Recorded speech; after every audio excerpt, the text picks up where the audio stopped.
Dugtong lang pala ito ng pagde-display ko kahapon na video ko, Marites, at hindi ko nga po natapos iyon. Abay sa sobrang haba baka magsawa na nga kayong manood. 2025 na nga umpisang lumago itong aking munting tindahan dahil hindi na nga namin kailangang umutang. Pero hindi naman talaga masama ang umutang ko, Marites, lalo na nga pagdating sa puhunan para makasurvive yung ating mga tindahan. Ang importante ay nababayaran natin at hindi nga po natin kailangang magtago. Dahil kung sa ating nga po iyon ginawa ay talaga namang sasama yung loob natin. Kaya wag natin gagawin iyan, Marites, sa mga taong nauutangan natin. Itong sasabihin ko lang ay based lang naman po sa aking experience or sa karanasan ko. Sa lahat ng inutangan ko ay talaga namang lagi akong nagbabayad sa oras o di kaya minsan advance pa. Kahit kinakapos na nga po kami or di kaya wala nang laman yung tindahan ko, ang mahalaga nga ay nakakabayad muna ako. Nakaipon na ako ng pambayad, imbis na gastusin ko sa ibang bagay ay diretso bayad na nga po iyon. Wala umpisa, kahit kinakapos kami ay never talaga akong tumakas sa bayarin ko. Kahit anong amount pa yan, Marites, kailangan nating bayaran iyan. Pero kung hindi naman natin kayang bayaran kaagad, mas maganda na kausapin natin yung ating mga pinagkakautangan. Dahil kung may tindahan ka, alam mo yung pakiramdam na hindi binabayaran. Pero kung ayaw mong mangyari sa'yo, di wag mong gagawin sa kapwa mo. Mas magaan ang buhay kung wala tayong utang na tinakasan. Mahirap talaga ipaglaban na yung tindahan mo ay wala ng laman tapos inuutang pa ng iba. Tipong isang noodles na lang yung available, uutangin pa tapos pag may bumili wala ka nang maibigay. Kaya importante na may limit ang pagpapautang natin kung magkaano lang. Dati kasi nahihiya ako magsabi sa isang customer na hindi na nga ako nagpapautang, lalo na nga kung hindi naman nabili dito. Kaya nga tayo nagtayo ng negosyo para makatulong sa pamilya natin.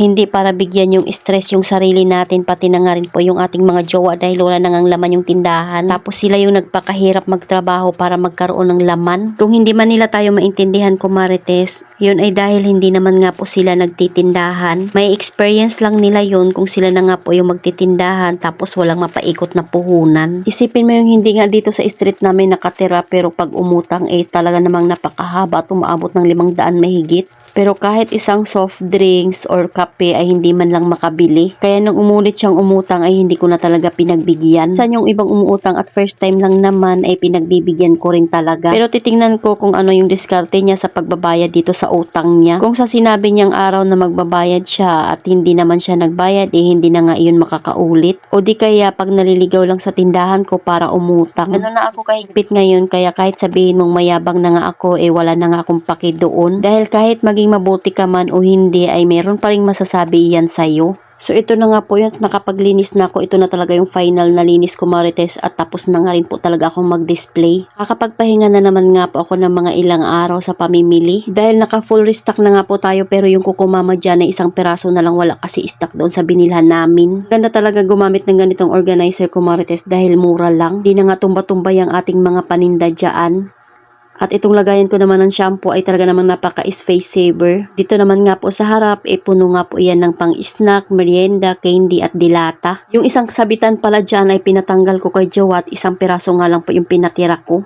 Puno na naman nga po yung ating juice dyan, pati mga alak. At dahil may ginagawa ako kanina sa pinto, kaya dyan muna si Panda humiga. Pero doon talaga yan nahiga sa may pintuan namin. Pati mga gamis ay puno nga iyan, Marites, ayan, at kaunti lang yung benta nating barya dahil naipamili ko na. Ang ganda lang din talaga nitong lagayan ko ng Rexona at maayos tingnan. O diba kahit saan nakalagay yung organizer na iyan. Abay samantalahin na habang sale pa. After ng 99, magbabalik na nga po yan sa presyo niya dati. So ayun lang muna, Marites. Salamat sa panonood. Follow for more. God bless us. At sana i-share nyo na nga rin po itong aking video.